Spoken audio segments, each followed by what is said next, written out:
हाय दोस्तों, मेरा नाम जैनेन्द्र चतुर्वेदी। दोस्तों, आज हम किस टॉपिक पे बात करेंगे कि अगर 11 केवी की लाइन बनाना है तो उसमें जो सिंगल पोल यूज किया जाता है उसका इरेक्शन कैसे करें और क्या क्या मटेरियल उस पर लगेगा। देखिए, उसको इरेक्शन करने के लिए क्या है, जैसे आपका जो भी पॉइंट होगा जहां का सर्वे होगा उस पॉइंट पे आप जाएंगे। मान लीजिए यहाँ पर गए आप, ये पहला पॉइंट आपको मिल गया। ठीक, इस पोल को हमें यहाँ पर इरेक्ट करना है, इसके लिए क्या करना पड़ेगा, आपको एक गड्ढा करना पड़ेगा। गड्ढा करने के लिए आपको किस चीज की जरूरत पड़ेगी, ट्रैक्टर माउंटेड क्या है पोल पिट डिगर होगा, उसके माध्यम से कर सकते हैं या तो मैन्युअली। लेकिन मेनली आजकल जो होता है वो ट्रैक्टर के माध्यम से किया जाता है, जो उसमें पिट डिगर लगा होता है।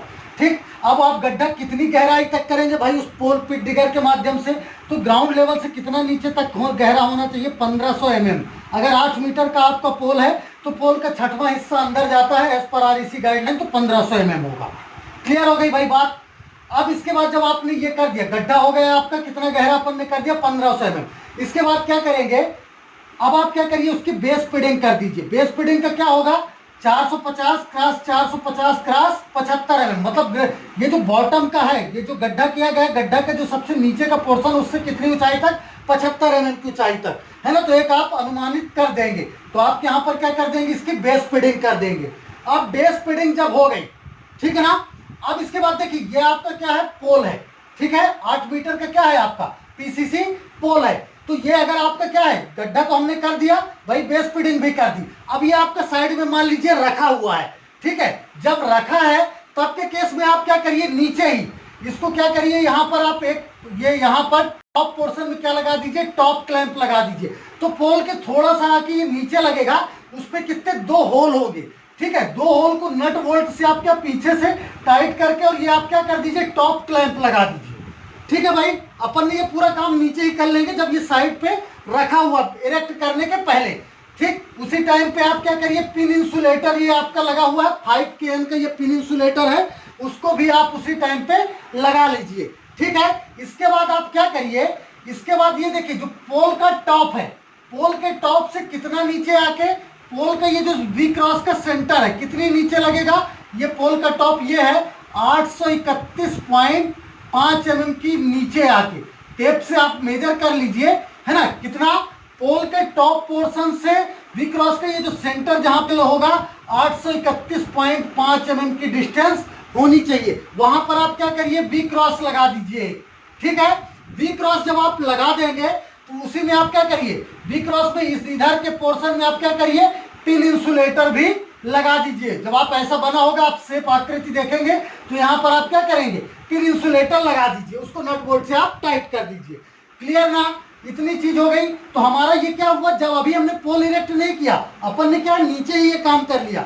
एक तो तरीका ये, चाहे तो आप नीचे रखा हुआ तब के केस में कर लीजिए, इसके बाद इरेक्ट करिए पोल को, है ना। तो आपका ये काम क्या है, हाँ, तो ये क्या है, आपने जैसे ही ये सब लगा दिया ना, अब आप क्या करिए, पोल को इरेक्ट कर दीजिए। ठीक है, अब पोल को जब आपने इरेक्ट कर दिया, मतलब पोल आप क्या करिए, गड्ढे के अंदर गाड़ दीजिए, सिंपल सी भाषा में समझे तो। अब ये जैसे ही अपन यहाँ पर खड़ा किए, तो आप क्या करिए, इसके अंदर भाई इसको मजबूती बनाए रखने के लिए, प्रॉपर तरीके से खड़ा रहे, तो आपको क्या करना पड़ेगा, आपको इसमें क्या करिए, आप स्टोन बोल्डर डाल दीजिए।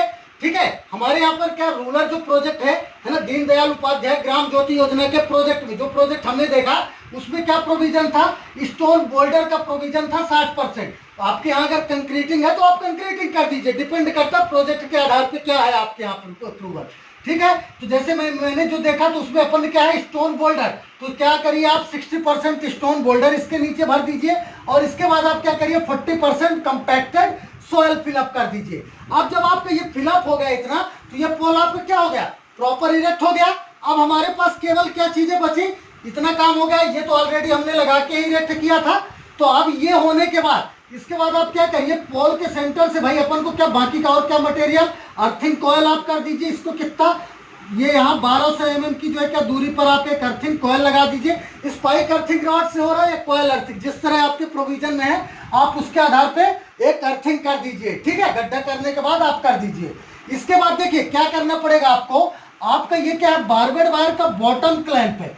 ठीक, बारबेड वायर के बॉटम क्लैंप से ग्राउंड लेवल के बीच कितना ऊंचाई पर ये लगेगा, 3000 mm की ऊंचाई पर लगेगा। क्लियर है ना भाई, मतलब ये जो आपका बारबेड वायर का बॉटम क्लैंप और ग्राउंड लेवल के बीच की डिस्टेंस 3000 mm। इसका बारबेड वायर का बॉटम क्लैंप और टॉप क्लैंप के बीच की कितनी डिस्टेंस होगी भाई? जो इसको लगाना है यहाँ पर होगा आपका कितना, 1000 mm।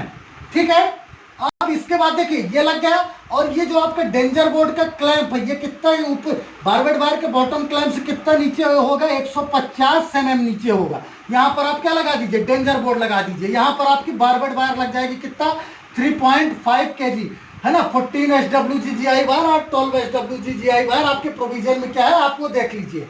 ठीक है ना। हमने यहाँ पर क्या वी क्रॉस लगाया था, उसी टाइम पे आपको ये बता दिया था कि बैक क्लैंप भी उसी टाइम पे लग जाएगा। क्लियर हुई ना भाई बात? और ये इसके पूरा मटेरियल का नाम लिखा हुआ है, क्या क्या है, ये पिन इंसुलेटर आपके हो गए 1 2 3 पिन इंसुलेटर, ये आपका टॉप क्लैंप, ये वी क्रॉस, ये आपका बारबेड वायर, ये डेंजर बोर्ड है ना, और ये यहाँ तो हमने देख लिया, ये आपकी अर्थिंग कॉइल हो गई। तो इस तरह से आप क्या कर सकते हैं। और देखिए ये जो वी क्रॉस है इसका सेक्शन कितना, 75 क्रॉस 40 का, लेंथ इसकी 1398.36, वेट इसका 7.5 kg पर मीटर के आधार पे है। तो आप टोटल कैलकुलेट कर सकते हैं। और ये जो वी क्रॉस है इसका ये सेंटर टू सेंटर डिस्टेंस, यहाँ अगर पिन इंसुलेटर नहीं लगा होता तब के केस में भी कितनी होगी भाई, 1070 mm होगी। कितना, 11 kV के लिए 1070 mm होगी। ठीक है ना। तो इस तरह से आप क्या कर सकते हैं, इस तरह से आप क्या करेंगे इसका। और बाकी हमने देख लिया कि पोल के टॉप से ये जो वी क्रॉस कहाँ पर लगेगा, कितना नीचे, तो 831.5, जैसा कि हमने पहले भी बात कर। इसके आधार पे 11 kV का सिंगल पोल इरेक्ट किया जा सकता है ना। और दूसरा तरीका क्या है कि आप ये पोल को क्या, गड्ढा करने के बाद आप पोल को इरेक्ट कर दीजिए, फिर आप क्या ऊपर जब ये चीजें इरेक्ट करने के बाद तब आप ये मटेरियल लगाइए, टॉप क्लैंप है ना, वी क्रॉस, पिन इंसुलेटर। तो उसमें क्या है, टाइमिंग कंज्यूमिंग थोड़ा सा ज्यादा होगा, और अगर उस चीज से बचना है तो टाइमिंग कंज्यूमिंग होगा और अननेसेसरी डिले होगा।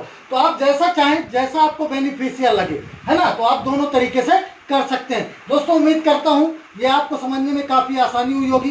दोस्तों अगर आपको ये मेरा वीडियो पसंद आया हो तो वीडियो को ज़्यादा से ज़्यादा शेयर करें, चैनल को सब्सक्राइब करें और अपने बहुमूल्य कमेंट देना बिल्कुल भी ना भूलें। एक बार पुनः तहे दिल से आप लोगों का धन्यवाद।